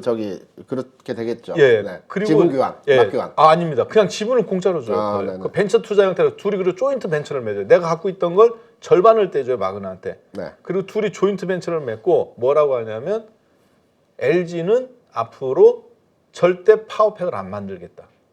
누구 이름으로 된 것만 만드느냐? 파워팩은 마그나와 LG가 합자된 이 회사 제3의 조인트 벤처를 만들겠다. 그 회사에서만 파워팩을 만드는 거예요. 그래가면서 뭐라고 하냐면 이때 당시에 그래서 말이 많았습니다. 이게 제정신이냐? 그럼 LG에 좋은가요? 마그나에 좋은가요? 그 내용이. 마그나한테 100% 좋죠. 그럼 LG전자의 긍정적인 비율을 보는 이유는 그런데 그래서 그때 상한가를 치기 시작했어요. 이게 왜 그러냐? 애플이 그걸 요청한 거죠. 그러면 제가 바꾸어서 한번 질문을 드려볼게요. 오늘 시장 그리고 어제 시장에서 LG전자가 대형주 종목군 내에서는 비교적 선방하는 흐름에서의 주가 모습이 보여졌습니다. 차트 한번 잠깐 네, 볼까요? 그럼 지금 살까요 말까요? 살까요 말까요? 정확하게 냉정하게 물어볼 때. Absolutely strong buy. 현재 시점. 야, 스트롱 바이죠. 그럼 어디까지 갈까요? 2023년도 원픽. 네. 안 보이는 종목에서, 그러니까 눈에 보이는 제품을 만드는 회사 중에서는 LG전자입니다. 그럼 어디까지 움직인다는 측면에서 지금 현재 진입을 해야 될까요? 어디까지 움직인다라기보다는 왜가 중요할 것 같아요. 그러면 제가 이렇게 바꾸어서 말씀을 드릴게요. 저는 LG전자에 대해서 그 중기적인 관점에서는 굉장히 긍정적으로 보고 있습니다. 다만 단기적 관점에서의 시점을 판단해 보게 되면 지금 가격, 그러니까 오늘 종가 기준에서 91,000원 정도 하죠. 네. 지금 가격은 진입점이 아니라는 점이죠. 왜냐하면 그 근거에 대한 내용을 몇 가지 사례를 들어서 제가 설명을 드릴게요. 지금 LG전자의 차트와 주가 흐름에 대한 모습이 지금 보여지고 있습니다. 네네. 화면에. 지금 보시면 외형적으로 주가의 흐름을 보게 되면 60일 이평선이 상향화되어 있고요. 20일 이평선도 상승 흐름으로 전환됐습니다. 네. 두 이평선이 상승 전환되었다고 볼 수 있죠. 네네. 근데 우리가 여기서 좀 더 깊이 있게 들어가 보면 20일 전 주가 수준이 대략적으로 지난 11월 25일 정도 수준에서의 가격입니다. 이 위치가 되겠죠. 네. 이제 시차를 두고 가격이 상승하는 가격 진행이 나타납니다. 60일 전 주가는 대략 9월 25일 정도이기 때문에 여기니까 뭐 내려가는 흐름이기 때문에 당연히 60일 이평선은 상향화되어지는 흐름이 나타나겠으나 20일 이평선은 다음 주 주간에 들어가서 가격적인 부담 때문에 상승으로의 전환보다는 지금 가격에서 강한 상승이 동반되는 92,000원, 93,000원, 94,000원, 95,000원 또는 10만 원까지의 상승이 나타나지 않는 한은 다시 하락으로 전환될 수 있는 여지에서의 흐름이 나타날 수 있습니다. 이 과정에서의 모습이 앞서서 우리가 이제 삼성전자가 주가 바닥을 최근 장에서 가장 먼저 찍고 주가의 움직임이 보여졌습니다. 삼성전자의 움직임을 보게 되면 저는 개인적으로 판단할 때 LG전자의 현재 주가 수준에서 흐름이 여기 정도 되지 않나라고 판단을 하고 있습니다. 그래서 LG전자를 공략하신다고 한다면 지금의 주가 수준에서 들어가기보다 물론 대형주이기 때문에 가격의 편차가 크지는 않습니다. 하지만 우리가 주식을 사서 바로의 흐름이 나타나기보다는 주가 하락하는 과정으로의 진행이 나타나기보다 다소 불안합니다. 그런 측면에서 본다면 삼성전자가 선행적으로 움직였던 주가 흐름을 유추해서 판단을 해보게 되면 마찬가지의 시점과 마찬가지의 기간차를 두고 주가 흐름이 이러한 과정에서의 흐름으로 진행이 되었다라고 판단할 때 LG전자에 대한 타점은 지금 가격이 아닌 네. 시간적으로 대략 한 3 내지 5일 정도의 시차를 두고 가격적으로 볼 때는 지금의 가격보다는 좀 더 내려왔을 때 9만 원 깨고 8만 8천 원, 8만 7천 원 수준에서의 상황이 나타났을 때 모아가는 형태로의 나누어 분할 매수가 가능하다. 괜찮습니다. 이게 네. 저의 전략이고요. 지금 모습상으로는 굉장히 긍정으로 진행이 되고 있는 모습이지만 앞으로의 가격적인 부담, 상승에 대해서 강하게 주가가 치고 나가지 않는 한은 흐름의 모습이 다소 진정세 측면에서의 국면이 나타날 수 있다. 이렇게 저는 LG전자에 대해서는 보고 있습니다. 그럼 팀장님께서는 네. 지금 주식을 이제 기술적으로 잘 분석하셨는데 네네. 주식이 올라가는 어떤 주 이유가 어떤 거라고 생각하세요? 수급이죠. 수급. 네, 수급은 수요와 공급이 아니고요. 네, 그렇죠. 관심과 네, 거래량입니다. 네, 그러니까 그렇죠. 시장에서 관심이 부각되고 네. 거래량이 늘어나면 수급이 좋다라고 하는 예, 거죠. 그러면 수급이 아무래도 이제 뭐 개인들이 산다고 올라갈 것 같지는 않고 그리고 어차피 국내에서는 전기전자 백색가전에서는 1등이고 네. 그러면 이 회사가 어떤 이제 큰 수급 예를 들어서 뭐 소프트뱅크의 손정희 회장님이 나 LG전자 쪽을 꼭 사야 되는데 네네. 그리고 예를 들어 이제 뭐 빈살만 왕자님이나 네. 아니면 워런 버핏 같은 분도 LG전자가 지금 타이밍에서는 좀 한번 눈여겨봐야 되지 않겠나? 그리고 이제 런던이나 네. 홍콩이나 이런 애널리스트들도 네. 자꾸 회사를 탐방하고 네. 어떤 그런 큰 돈. 네. 그러니까 LG전자가 국내에서 잘 되는 거는 제가 봤을 때는 이미 그 단계는 넘어섰지 않습니까? 네. 그래서 냉장고나 TV 판을 단계도 넘어선 것 같고 네. 그러면 LG전자뿐만 아니라 앞으로 어떤 주식이든 LG전자 만약에 올라간다면 급등을 하게 그러니까 이제 신고점을 돌파할 수 있는 가능성이 있다면 이유는 하나밖에 없겠죠. 애플과의 관계성.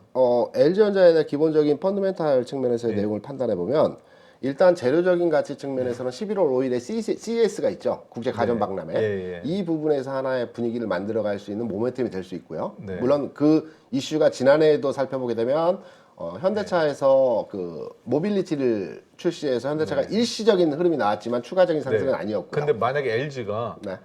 전기차를 만든다고 하면 나도 자동차 만들겠다. 그러면 주가가 어떻게 될까요? LG는 네. 그 가전에 있어서는 월풀을 뛰어넘어 전 세계 1위고요. 현재 네, 가전 그렇죠. 부분에서는.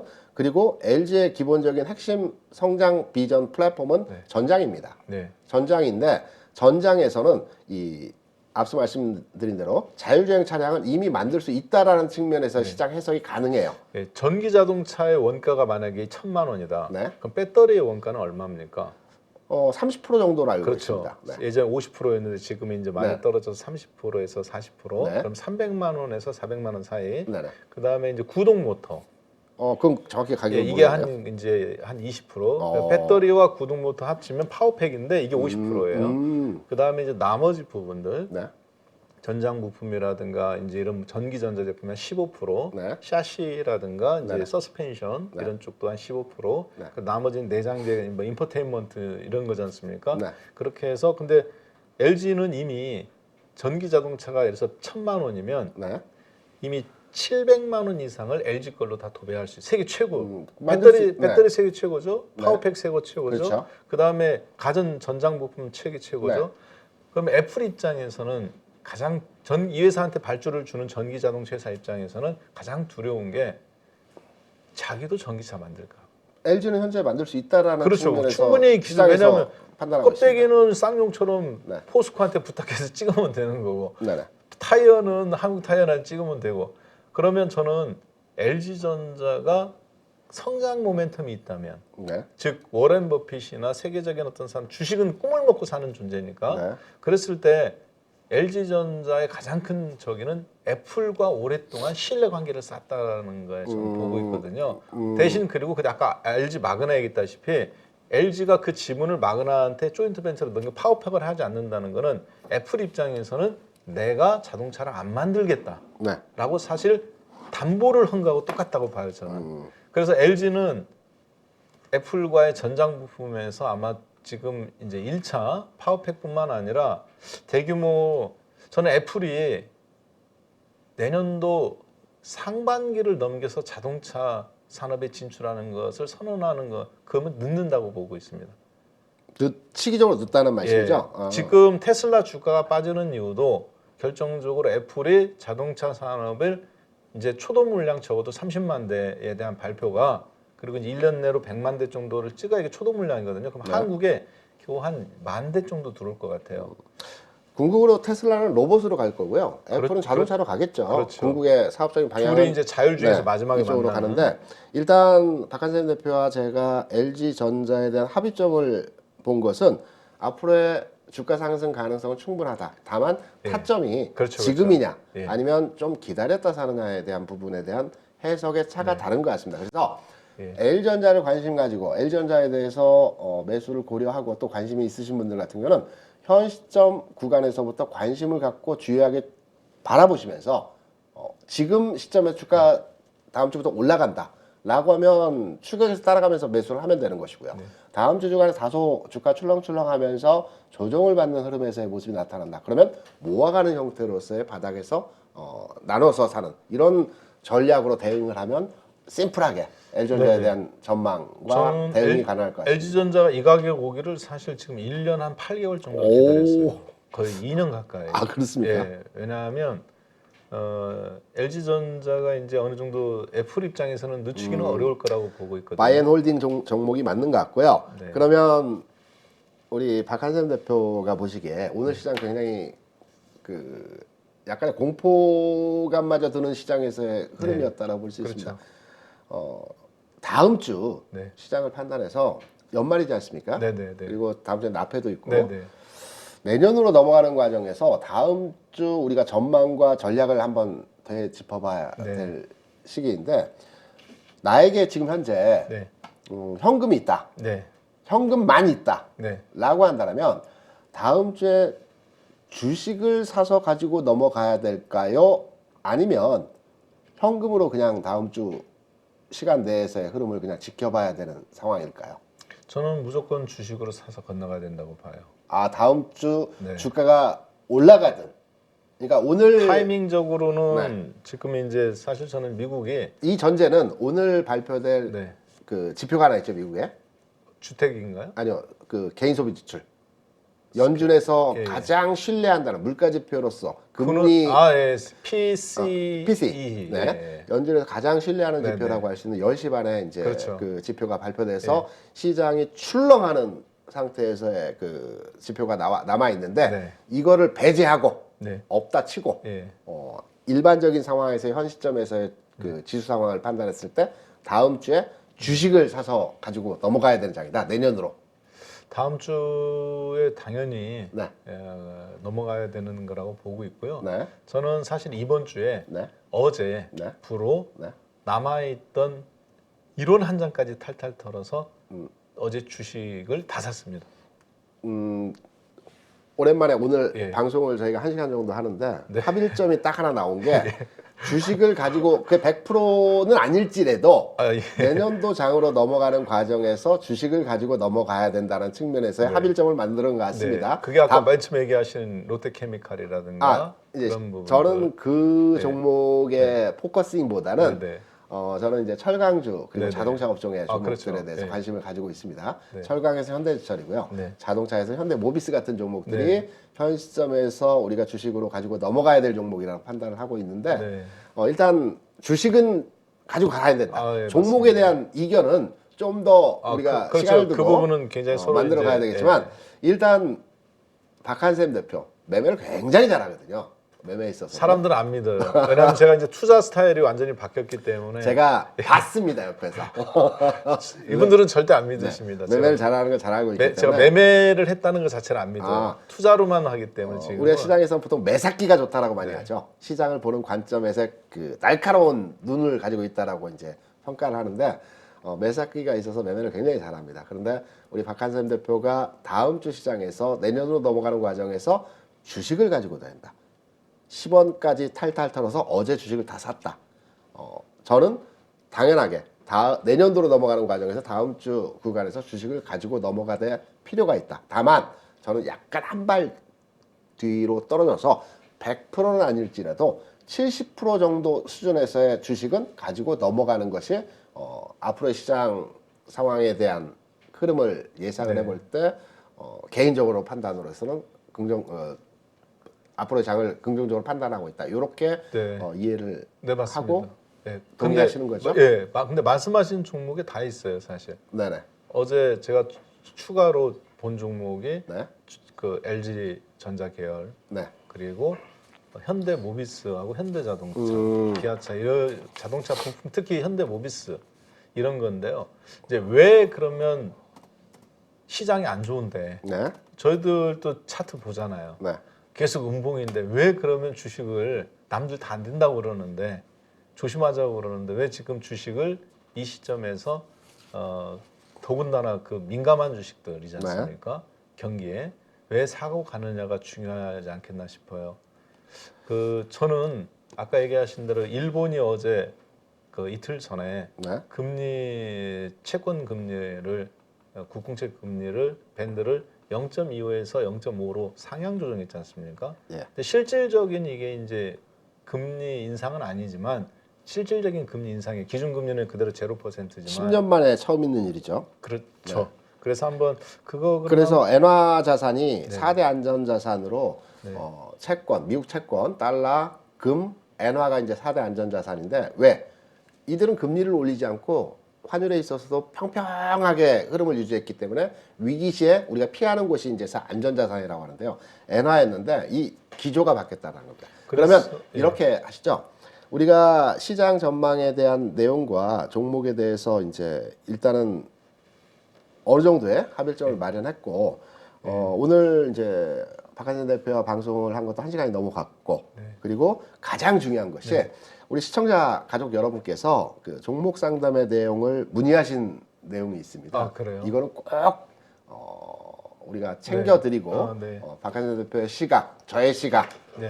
해서 한번 가져가야 되는 건지 아니면 매도를 해야 되는 건지 이 시청자 종목 상담에 대한 내용을 한번 짚어보는 시간으로 한번 가져봐야 될 것 같습니다.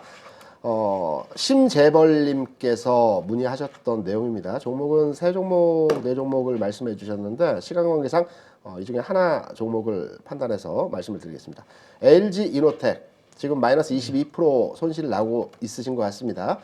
손절해야 될지 말씀 부탁드린다고 문의를 주셨는데요. LG 이노텍 아까 LG 이노텍 얘기가 잠깐 나왔었는데 LG 이노텍 어떻게 보십니까? LG이노텍은 이미 네. 작년도에 한번 차트 한번 잠깐 봐가면서 말씀드릴까요? 네. 20만 원이었죠. 종합주가지수가 무너지는 타이밍에서 LG이노텍 혼자 20만 원에서 40만 원까지 올라갑니다. 네네 6개월 그렇죠. 사이에. 이게 아이폰 출시가 10월 달에 출시가 되는데 아이폰 출시 시점과 동일하게 주가의 움직임이었죠. 그렇죠. 올해는 아이폰이 10월에 출시됐음에도 불구하고 주가의 움직임이 나타나지 않았습니다. 네. 그만큼 아이폰 신규 시리즈가 인기가 없었다는 얘기로 그렇죠. 그리고 이제 검증이 되겠죠. 그러다 보니까 LG이노텍도 이제 실망 매물이 나왔는데 네. 저는 LG그룹 중에서는 LG이노텍 IT 쪽에서는 건드리지 말아야 될 게 이거였다고 봐요. 저건 좀 다르네요. 예, 왜냐하면 근데 지금은 이제 괜찮다고 보고 있습니다. 가격 매력이 생겼으니까. 어. 근데 왜 LG이노텍, LG전자 네. 그리고 제가 아까 현대모비스라든가 네. 이런 종목을 말씀드리냐면 네. LG이노텍도 좀 긍정적으로 지금 보는 게 조금 네. 더 떨어져야 되는데 좀 더 떨어질 거는 보고 있습니다. 네. 근데 지금 타이밍도 버텨야 된다고 보는 게 그러냐면 아까 얘기했다시피 일본이 금리를 올리는 간접적으로 올렸잖아요. 네. 그러면 엔화가 강세지 않습니까? 네. 엔화의 이 강세 흐름이 결국에는 지금 앞으로 우리나라 자동차 업종이나 네. 전기전자 경쟁하는 자동차 전장 부품 쪽에 있는 이런 LG이노텍은 저는 더 이상 그 스마트폰 부품 업체로 보지는 않거든요. LG 이노텍이 그 카메라 모듈을 만드는 그렇죠. 회사고요. 네. 애플폰의 60% 가까운 그 네. 공급을 하고 있습니다. 그리고 LG 이노텍의 매출의 반절 가까운 부분이 애플로부터 발생을 하거든요. 그래서 애플폰 판매 실적과 연동된 주가 흐름에서의 상황이 진행이 되는 것이고요. 카메라 모듈이라고 하면 사람의 눈과 같죠. 그래서 앞으로 자율주행 차량이라든가 또 기타의 그 인공지능 관련 섹터에 있어서 이 카메라 모듈 부품에 대한 수요는 앞으로 계속 진행될 거라고 판단되고 있습니다. 그래서 저는 LG 이노텍 현재 22% 마이너스 상황에서 물타야 될지 손절해야 될지 이 시점에서 딱 명확하게 물탈까요? 손절할까요? 그냥 갖고만 있으십시오. 갖고 있는 거. 아 보유 물량에 대해서 네. 홀딩 전략으로 네, 여기서 가져가시는 지금 전략? 물 탔다가는 조금만 더 빼면은 사람들은 원래 추가했던 것만 손절해야 되는데 원래 갖고 있던 것도 손절해요. 저는 생각이 좀 다른 게 예. 그 기술적 측면에서의 접근보다는 네. 가격적인 제가 LG노텍을 꽤 네. 오랜 시간 봐왔거든요. 네네. 가격적인 부분에서의 지금 상황을 보게 된다면 현 시점에서 부분적으로 물을 타셔도 제가 물 타는 걸 좋아하지는 않지만 현재 시점에서 부분적인 매수의 관점에서 접근하셔도 될 것이다. 이렇게 그러면 판단하고 있습니다. LG노텍 주가는 저는 자화전자한테 좀 먼저 물어봐라. 네, 그래서 다른 정보보다도 그렇죠. 저희가 시간이 예, 지금 예. 제한적이기 때문에 그러면 박한샘 대표의 의견은 보유, 관망, 매도는 아니다. 그리고 네. 저의 의견은 LG노텍에 대해서 지금 공격적인 아니되 부분적인 매수 관점으로서의 접근이 가능하다. 그러면 네. 우리 물타기가 그렇죠. 몇 퍼센트? 각 100주 갖고 있으면 몇 주 정도? 물타기는 제 물타기 신조는 딱 절반? 이렇습니다. 아닙니다. 물타기는 15%, 15%, 15%를 사는데요. 네. 그래서 최종적으로 한 50% 정도를 매수하는 게 물타기의 기본 전략입니다. 예, 예. 아. 15%를 3번 사는 겁니다. 아, 그러면 지금 100주 갖고 있으면 50주까지는 더 살 수 있다 이 가격에. 한 번에 사는 것이 아니고요. 예. 15주, 15주, 아, 15주를 사는 15주, 겁니다. 3 근데 나눠서. 주스로 네. 예. 대응하는 것이 아니고 네. 금액으로 그렇죠, 그렇죠. 하는 거죠. 당연히 그래야죠. 물타기 예. 전략은. 그래서 예. 현 시점에서 15% 정도의 물타기를 해서 네. 최종적으로 이제 물타기를 여러분 많이 말씀하시니까 그렇습니다. 물타기를 최초에 15%를 들어갔지 않습니까? 근데 물타기 들어가자마자 주가 올라갔습니다. 그러면 최초에 15% 물타기 들어갔던 물량과 기존에 가지고 있던 15%, 30%를 빠져나오는 겁니다. 10%가 올라갔을 때. 네. 그래서 물타기 1회차로 빠져나오는 거고요. 15%, 15%, 15%에서 대략적으로 한 50% 물량이 들어갔다. 그러면 마찬가지로 10%의 주가가 올라갔을 때 전량을 빠져나오는 겁니다. 그러니까 물타기라고 하는 것은 수익을 내기 위한 전략이 아니고요. 빠져나오기 위한 전략에서의 방법이기 때문에 1차적으로 제가 보는 관점에서 물타기 전략 15%를 들어가서 부분 주가 올라갔을 때는 빠져나오는 거고요. 그리고 좀 더 기다렸다 흐름을 봐서 15%더 들어가고 더 들어가고 요 타이밍을 잡는 상황에서의 물타기라고 저는 생각을 합니다. 그래서 LG노텍 공통으로 보유 측면에서의 접근하셔도 된다는 측면 말씀을 드렸고요. 두 번째 그 이수원님께서 네. 오늘 이제 애타게 그 종목 상담에 대한 조남이 문의를 어떻게 되신다고요? 이수현님입니다. 아, 이름도 예쁘시네. 그 영웅 본색에 보면 예. 이수연이라는 배우가 나오지 않습니까? 아, 있습니다. 아 예. 네네. 예. 홍콩 배우. 네 맞습니다. 그 현재 CS 윈드를 네. 그 가지고 계시는데요. 이분은 네. 다행이신 게 30% 정도 수익이 났다가 네. 지금 20% 정도로 네. 수익이 감소됐습니다. 그래서 이분이 고민이신 내용이 뭐냐면 손실이 나서 손절해야 되는 부분이 아니고요. 좀 행복한 고민이시기도 합니다. 하지만 우리가 주가 올라갔다 내려가면 더 상실감이 크기 그렇죠. 때문에 30% 벌었다가 20% 수익이 났어. 네. 지금 상황에서 매도를 하는 게 맞는 건지 네. 또는 좀 가지고 있으면 주가 흐름에서 다시 30% 이상의 수익이 나는 네. 과정으로 진행이 되는 건지 이 부분을 물어보셨습니다. 어떻게 진단을 해드릴까요? 뭐 저도 CS 윈드에 대해서는 이번 연도 계속 홀딩 전략이거든요. 네. 그래서 아픈 마음이 어떤 건지 알아요. 아. 왜냐하면 저희 평균 단가가 한 5만 5천 원 정도 된 것 같은데 8만 원일 때 한 주도 못 팔게 했습니다. 제가 회원 저기 분들이. 근데 지금 7만 원이 깨졌잖아요. 그런데 지금 저는 이 앞으로 이 우리나라도 한국전력 부채가 지금 한 170조 쪽까지 나온다고 그러죠. 네. 이번 지금 140조에서 이제 160조 넘어가는데 한 나라에 잠깐 한번 볼까요? 한국전력이 왜 요즘 강한 CS 윈드하고도 민간인데 한국전력 채권 발행이 부채 그러니까 찍어내는 거 그가 실패됐잖아요 국회에서. 그래서 전기료 그래서 올린다라는 결국은 측면에서 답은 전기료밖에 못 올리니까. 근데 부채 규모가 어느 정도인지 한번 잠깐 보겠습니다. 이게 여러분들 지금 보시면 깜짝 놀라실 수도 있는데 어차피 한전은 기간 산업이고 국가 예. 산업이기 때문에 부채가 있어야 되는 게 당연하다고 보고 있습니다. 저는. 2021년도에 부채가 145조예요. 네. 근데 부채가 145조라는 게 문제가 아니라 증가 속도입니다. 네. 128조에서 132조, 132조에서 145조. 이번 연도에는 지금 한 40조 적단해서 185조에서 170조 적자거든요. 네네네. 그러면 지금 이제 금리가 낮을 때는 괜찮아요, 이게. 네. 근데 금리가 지금 국제 미국 기준 금리가 4.25에서 4.5 밴드지 않습니까? 4.3에서 지금 3.65입니다. 아, 그 10년물 10년물. 국공채. 예, 예, 기준금리 아, 기준으로. 네네네. 예, 기준금리 기준으로 그러면 지금 0%부터 시작했으면 4.25고 네. 그러면 이제 0.25부터 시작한 주는 4.5인데 네. 이제 5% 정도까지는 내는 한 번 더 올리면 5%잖아요, 이제 내년도에. 내년도 중립금리가 5.25%입니다. 그래서 그렇죠. 0.25씩 세 번을 네. 올리냐, 두 번 올리냐가 예. 지금 관건의 연준의 목표거든요. 그렇죠. 네. 그러면 이제 5%면은 만약에 이게 금리 계산해 보면 네. 앞으로 한전이 져야 되는 비용이 진짜 빛을 갚을 수밖에 없는. 그러면 전기료는 최소한 지금보다 인상했던 폭보다 2배는 올려야 된다고 저는 봐요. 안 됩니다. 전기세 저희 집도 네. 여전히 많이 나오고 있습니다. 올리면 안 됩니다. 근데 이제 독일 같은 경우가 지금 우크라이나 때문에 사태 이후에 지금 전기료가 5배, 6배, 가스비도 올랐지 그렇죠. 않습니까? 그러니까 우리나라도 지금은 인상 속도보다 네. 2배 이상 더 올려서 한 기존보다 한 30% 정도 더 올려야 제가 봤을 때 부채가 좀 멈춰요. 그렇죠. 그러면 한국전력 주가가 올라오는 이유기도 한데 그렇게 하느냐 아니면 태양광을 설치해가지고 혹은 풍력이나 이런 걸 해가지고 이걸 다학화 시켜야 되느냐 그 문제를 안고 있지 않습니까? 그런데 똑같은 돈 채권을 찍어서 부채를 20조를 늘리는 것보다 한국전력이 네. 20조 원의 풍력이나 태양광을 망을 깔고 기간사로 일자리도 늘어가면서 그게 맞는 전략이거든요. 그러니까 투웨이 전략을 저는 정부가 할 거라고 봐요. 전력 요금도 인상하지만 네. CS 윈드라든가 이런 것들이 앞으로 미국이라든가 저기 뭐 유럽도 마찬가지인데 가장 유망한 사업이 태양광과 그래서 두 종목 하나 솔루션하고 네. 저는 CS 윈드 이 종목은 시장의 어떤 기복하고 상관없이 에너지 원자력이라든가 여러분들이 갖고 있는다면 정말 큰 수익을 저는 줄 종목이라고 보고 있거든요. 오히려 지금 CS 윈드는 공격적으로 조금 더 늘려야 되지 않는 타이밍인가 싶어요. 약간 무겁지 않나요? 이 종목.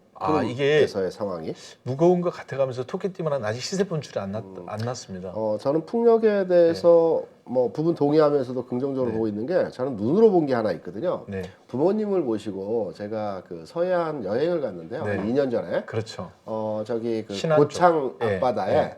그 위도와 고창 앞바다 사이에 풍력 발전기가 그 당시에는 한 100여 기가 바다 위에 세워져 있었습니다. 근데 제가 그 이장님한테 이제 여쭤보니까 와 보기에도 되게 멋지고 관광 상품으로 개발이 될 것 같습니다라고 말씀드렸더니 앞으로 1,500기가 추가로 그쪽에 그 세워진다라고 하더라고요. 이유가 뭐냐면 그쪽에 이제 영광 원자력 발전소가 있거든요. 그렇죠. 근데 이게 이제 노후돼서 그렇죠. 연한이 이제 끝났습니다. 그런데 그쪽 서남권 일대의 전력 공급을 원자력 발전소를 또 짓기에는 어렵기 때문에 풍력을 기반으로 해서 생산된 전기를 서남권에 공급하겠다는 취지로 풍력 발전기에 대한 그 해상에 세워지는 거 장관인 모습을 이제 제가 눈으로 봤는데요. 와 저렇게 큰 구조물을 1,500기나 세운다라면 저거를 만드는 회사들은 얼마나 이익이 많이 나고 성장이 될까라는 이제 측면에서 바라봤습니다. CS-윈드가 이 풍력 발전기, 특히 해상의 구조물에 대한 구조물을 생산하고 있는 회사이고, 저는 개인적으로 CS-윈드 같은 경우에 지금 현재 시점에서 판단한다라면 매수는 하지 않을 것 같습니다. 사는 건 아니고요. 그러면 바꿔서 매도를 하겠느냐라고 물어보신다면 일단은 지금 현재 시점에서 매도를 하고 다시 판단하는 측면으로 접근을 하겠습니다. 왜냐하면 주가가 현재 시점에서 크게 빠질 건 없어 보여요. 주가 흐름 측면에서 보더라도 우리가 저항선 지지선의 개념을 많이 이제 얘기를 하는데 최근래에서의 돌파된 저항선은 지지선으로서의 역할을 하는 거거든요. 최근래에서의 저항 구간이었던 가격을 이번 흐름에서 돌파했기 때문에 이 가격을 추가로의 하락이 나타날 것으로 판단을 하지 않고 있지만 주가가 여기에서 다시 상승으로 전환되는 과정에서 이전 고점을 돌파하는 어떤 그 파격적인 주가 움직임에서의 모습이 나타나기보다는 옆으로 좀 횡보하면서 좀 기는 모습에서의 주가 상황이 나타나지 않을까. 그래서 시장 흐름에 맞춰서 앞서서 박한선 대표가 했던 LG전자를 산다든가 또는 제가 바라보고 있는 현대전철이나 현대모비스 같은 종목으로 교체 매매를 한다든가 이 관점에서 CS 윈드에 대한 전략으로 잡아가시는 건 어떠하신가라는 점이 저의 개인적인 해당 종목에 대한 바라보는 뷰라고 판단을 합니다. 그러면 박한샘 대표는 사도 될까요? 예, 저는 CS 윈도를 지금 이렇게 약간 조정 줄 때 네. 지금 69,000원이죠. 네. 예, 내년도 상반기 중에 신고점인 108,000원까지도 가능하다고 봐요. 그렇기 때문에 상당히 오늘 종목을 뭐 의도하고 물어보신 건 아니에요. 저는 진짜 전에 오늘 종목을 하나도 모르는 상태로 왔지 않습니까? 네네네. 그런데 종목이 하나 몇몇마다 꽤 이렇게 뭐라 해야 될까요? 그 분야에서 어떻게 보면 그렇게 많은 분들에서 뽑아서 그런지 몰라도 요즘같이 어려운 장에 신고점을 볼 수 있는 종목이라고. 그러면 오늘 이제 왜냐하면 미국에서 어제 일주일 전에 2023년도에 가장 유망한 종목이 솔라 엣지예요. 어떤 증권사 중에 추천한 게. 근데 미국도 지금 에너지 문제가 심각하다는 얘기죠. 그렇죠. 그리고 더군다나 이제 빈살만 왕자가 중국하고 손잡아가면서 위안화로 사우디 결제하기로 했잖아요. 그 페트로달러죠. 그렇죠. 네. 그러면 단 1%라도 그건 하면 안 되는 거잖아요, 사실. 네, 그거는 미국의 룰을 어기는 겁니다. 그렇죠. 그거는 정말 사형성 자기 스스로 자살골을 넣은 건데 그럴 일은 없을 것 같고요. 만약에 미국이 그거에 대해서 일부분이라도 제재를 하게 돼서 아시아 쪽에 우리나라 같이 이렇게 이제 다 우리나라는 저희 사우디나 이쪽에서 다 중동에서 들어오잖아요. 네. 미국은 자국 내 소비하고 있고 뭐 러시아는 유럽으로 가고 있고 그랬을 때 만약에 원유 수급에 차질이 있다면 심각한 문제가 되겠죠. 그래서 이런 종목들이 날아가지 않겠나 싶어요. 긍정으로 보시고 그러면 이수연님께서 문의하신 CS인드 30% 수익에서 20% 수익으로 수익이 감소됐습니다. 진입을 잘 하신 것 같아요. 지금 오늘 종가가 약 7만 원 정도 하기 때문에 대략 그 최근에 11월 초 가격 한 6만 원 뭐 위아래에서 진입을 하셨고 최근 가격 8만 원까지 올라갔다가 지금 7만 원에 내려온 상태의 보유 포지션인 것으로 판단되고 있습니다. 그러면 저는 개인적으로 이 종목에 대해서 주가 빠질 것은 없지만 매도하고 다른 종목으로 교체 매매하는 것이 어떨까라는 전망으로 해석을 해드렸고요. 우리 박한샘 대표께서는 지금 가지고 계셔도 되고 앞으로 전망치의 가격은 지난 고점이죠. 9만 3천 원 돌파하고 10만 원 수준까지의 가격 진행도 나타날 수 있다. 일단 내년 상반기 1, 2, 3월 과정에서의 두세 달의 시간차를 두고 10만 원 이상의 가격이 나타날 것이라는 측면으로 판단을 하고 계시는 겁니다. 그래서 이소연님께서는 행복한 고민이시면서 제가 해법을 이렇게 드리는 거 어떨까요? 의견이 반반이기 때문에 지금 가지고 계신 물량의 반절은 현 시점에 매도하시고요. 반절은 내년 3월까지 가지고 가시면서 움직일 수 있는 수익을 한번 만들어 가시는 측면으로서의 대응은 어떠하신가 이렇게 말씀을 드립니다. 오늘 박한샘 대표 만나서 여러 가지 시장에 대한 맞지 않는 부분이 있고 왜냐면 제가 근데 시청자분들이 이런 걸 좋아해요. 그렇죠. 의견이 팽팽한 게 시청률이 올라갑니다. 왜냐하면 제가 시장에 대한 시각을 서로 간에 많이 얘기를 하는데 모르겠습니다. 제 주변에 있는 분들은 저와 시각이 대부분 비슷한 분들이기 때문에 제가 편협하게 한쪽의 방향으로 매몰되어 있을 수도 있거든요. 그래서 다른 시각에 대한 내용들도 청취하고 제가 잘못된 부분들은 개선하고 또 방향을 바꾸어서 거기에 맞춰가는 형태로의 해석을 하는 것도 굉장히 중요한 의미 있는 시간이었고 내용이었다고 볼 수가 있습니다. 그래서 오늘 박한샘 대표하고 1시간 넘게 시장과 종목에 대해서 얘기를 한 아주 저에게는 의미 있는 시간이었고요. 박한샘 대표의 시장 전망과 또 종목을 바라보는 그 샤프한 눈 오늘 제가 다시 한번 예전에 그 눈매를 봤던 것으로 확인이 돼서 참 의미 있었다고 볼 수 있습니다. 뉴스를 보니까요. 그 지방에 그 호남권 지방에 눈이 엄청나게 지금 내리고 있다라고 합니다. 내일까지도 폭설이 지금 진행되면서 많은 지역은 60cm에서 80cm까지 폭설이 내리고 있다라고 합니다.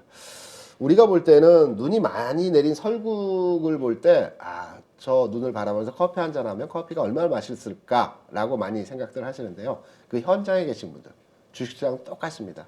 시장을 멀리서 바라볼 때는 시장의 움직임이 좋아 보이지만 우리가 주식을 가지고 주식 투자했을 때는 하루하루의 희비에 대해서 가슴 아픈 일들을 많이 겪으셨을 겁니다. 호남권에 계신 폭설 현재 진행되고 있는 지역 주민들께서는 건강관리 그리고 주변의 시설물 관리 철저하게 잘 하시고요. 이번 폭설 잘 이겨내시기 바랍니다. 마찬가지로 현재의 시장 어렵습니다. 그리고 쉽지 않은 구간에서의 움직임이 보여지고 있습니다. 하지만 이 과정 지나고 나면 또 언제 그래 했느냐처럼 이전에 우리가 많이 경험했지 않습니까? 또 시장 상황은 바뀐다라는 측면으로 이해하시면 될 것 같고 저도 그렇게 바라보고 있습니다. 오늘 긴 시간 동안 같이 찐시황 진행해 주시고 말씀해 주셔서 감사드립니다. 초대해 주셔서 감사합니다. 네, 박현선 대표님 여기서 인사드리겠습니다. 네. 고맙습니다. 감사합니다. 누구나 1시간 안에 200개 종목에서 좋은 종목을 고를 수 있는 그런 능력을 배양할 수 있도록 제가 도와드리려고 그렇게 하고 있습니다.